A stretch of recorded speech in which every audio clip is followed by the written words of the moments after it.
This is Showtime Sean Porter. This is Errol Spence Jr. Hey everyone, this is Jesse Vargas. And you're watching True School Sports. You're watching True School Sports. And you're watching True School Sports. Stay tuned. It's personal between me and you, and I'm going to do you some serious harm, you big stiff idiot.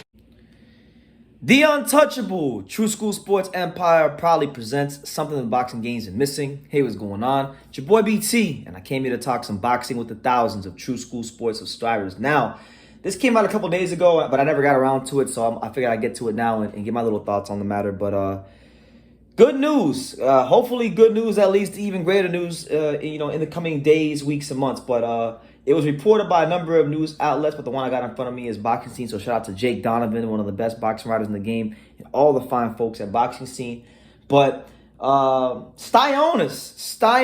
and Vergil Ortiz has been ordered as the mandatory title fight for the WBA in the welterweight division. Now, for those that know, for those that don't know, Stanionis is the WBA regular champion, pretty much meaning that he's pretty much the secondary champion in the division to Errol Spence Jr. at this moment in time. Now, should Errol Spence Jr. vacate his belt and this fight happen, that could then be a fight that to where, the winner of the fight gets, maybe it's for a vacant title, or the winner of the fight could later on be upgraded to full champion. But either way, really good fight. Now, the fight has been ordered. That doesn't mean that it's going to happen.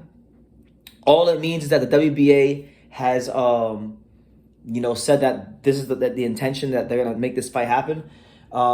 Both sides have 30 days to negotiate terms for a fight. The fight is supposed to take place on January 16th. So this will be a fight that'll take place in early 2023 if both sides, Vergil Ortiz, Rick Merrigan, Golden Boy Promotions, and Stanionis, Probellum, and Richard Schaefer can all come to an agreement and give the boxing fans a good, credible fight in the welterweight division. Now, I think the fight makes a lot of sense because, first and foremost, we know Errol's going to fight Keith, so it's not like either of these guys are going to get a big fight against one of the big names. I don't know what this means for Boots, to be honest with you, because I was kind of thinking that Boots is going to fight Stanionis.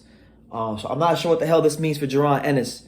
But as far as just this fight alone, I think it's a good fight because you got Stanionis, a guy that really doesn't get a whole lot of fanfare, a whole lot of attention, or a whole lot of hype because of the fact that maybe he's from Lithuania. He doesn't do a whole lot of interviews from what I could see. He's just a really good fighter. He just knows how to beat people up. And I remember the fight that really put him on the map was the fight he had against Butiev, the same Butiev that beat Jamal James.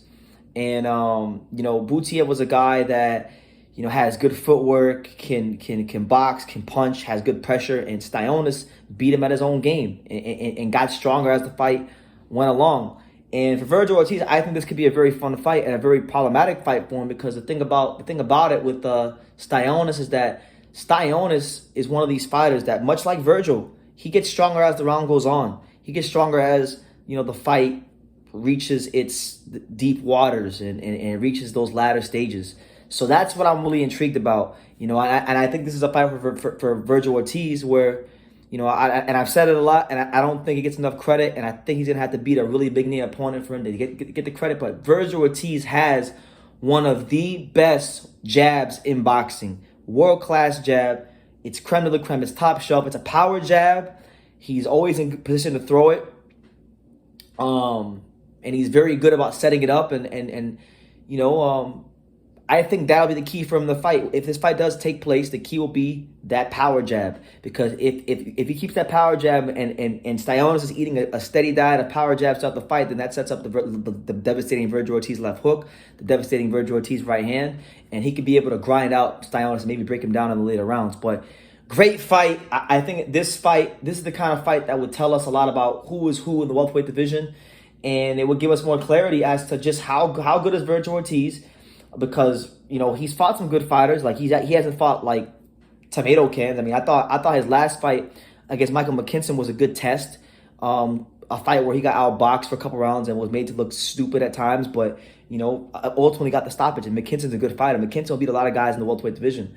But so far, nobody's made it out the distance with Vergil Ortiz. So could this be the fight? If it happens, could this be the fight where Vergil Ortiz winds up going the distance and having to actually go all the way towards the end of the fight. That's the intrigue for me. And then if he gets taken to those deep waters, you know, how will he handle getting punched on by a guy as physically strong and as durable as a Stanionis? I mean, it's a really good fight in the welterweight division. I think it's one of the best fights that could be made between the people who aren't champions.